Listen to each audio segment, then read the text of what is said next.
The U.S. House of Representatives is set to vote on a bill to rein in what Republican lawmakers called activist federal judges. District judges across America, as you know, have been hitting the Trump administration. So far, 17 injunctions.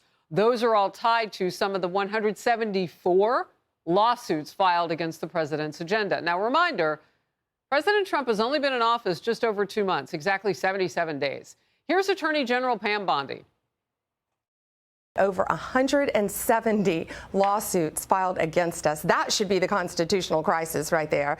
50 injunctions. They're popping up every single day, trying to control his executive power. It's basically a game of whack-a-mole with these district court judges around the country who have a tremendous amount of power. They believe they do, but that's why we're appealing all of these cases, of course, up to the Supreme Court. Oh, they believe they have the power, all right. A new headline reads, as judges stymie Trump with nationwide orders, pressure builds on the U.S. Supreme Court. The Senate Judiciary Committee took up this topic in a hearing just last week. Although our founders saw an important role for the judiciary, they didn't design a system that made judges national policymakers. Democrats today are angry at the voters for re-electing Donald Trump and electing a Republican Senate and a Republican House, and they engaged in lawfare to stop democracy from operating. You don't need to be some soothsayer or the oracle at Delphi to understand that there's something amiss here. All right, let's talk to him ourselves and focus now the senator you just saw in that last clip, Republican Eric Schmitt of the great state of Missouri, member of the Judiciary Committee. Great to see you. So talk to me, if you can, about reining in these judges and what is realistic that you can get done. Yeah, I think to step back, what's the real problem here? Really, for the first 200 years of our country, we really didn't see any of this kind of stuff. This is a crisis of the 21st century, and specifically with liberal activist judges. In the first less than 100 days of President Trump's administration here, you've seen more injunctions than the 12 years between Obama's two terms and Joe Biden. So these judges are more than willing to play an outsized role beyond their Article III authority. So there's a few things that are happening. One is some legislation to say one single judge can't do this. Maybe you need a panel. That Senate Judiciary hearing that you heard, that you clipped up from last week, was Senator Grassley's legislation, which would say those district court judges really only have jurisdiction for the parties that are in front of them. I think broadly speaking, though, as these cases make their way up to the Supreme Court, President Trump is going to be successful because he's either operating as commander-in-chief with his Article II powers as the executive, or controlling the programming and personnel of the Article II branch.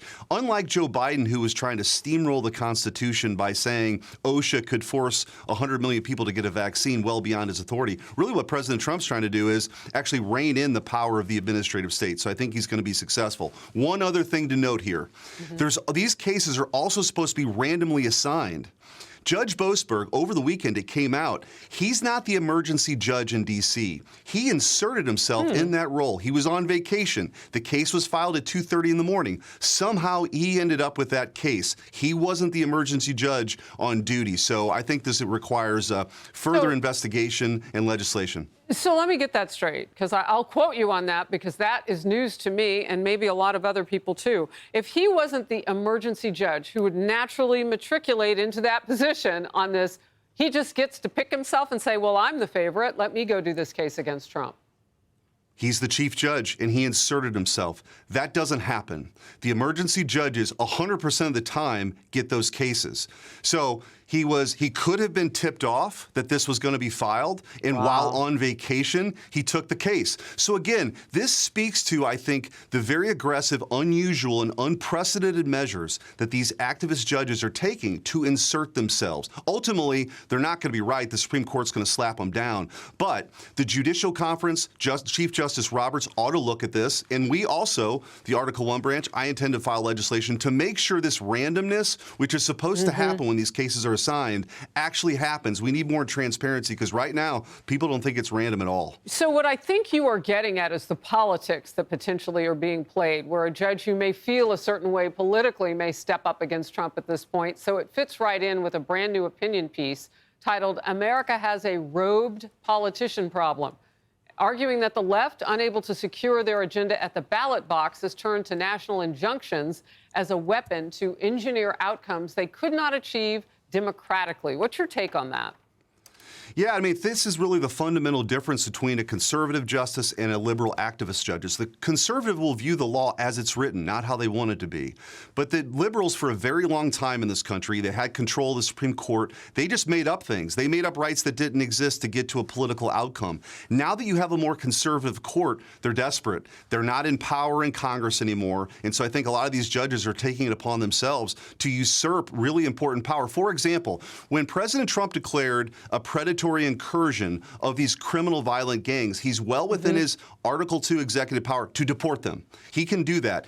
The judge, by stepping in there, Judge Boasberg, by stepping in the case that we're talking about, he somehow got, said you can't do that. That is like that judge dictating missile strikes or deciding troop movements. Those are national security issues. Those are those are powers of the commander-in-chief that the judge doesn't get to do. So the separation of powers works both ways. You don't get to kind of jump into the Article 2 branch's authority on commander-in-chief powers. So I think you're about to see all these cases make their way to the Supreme Court, and I think President Trump's on very firm ground. But we should address these abuses that are happening now every day. Right. Well, I mean, he's got 4 years. So who's to think that they're going to stop anytime soon, no matter how these recent cases work out? I'm so glad you explained that, particularly with this Boasberg situation and the border. The border, of course, we have already known. We lived through it for 4 years, Senator. That was a national security threat. The president now getting his arms around that.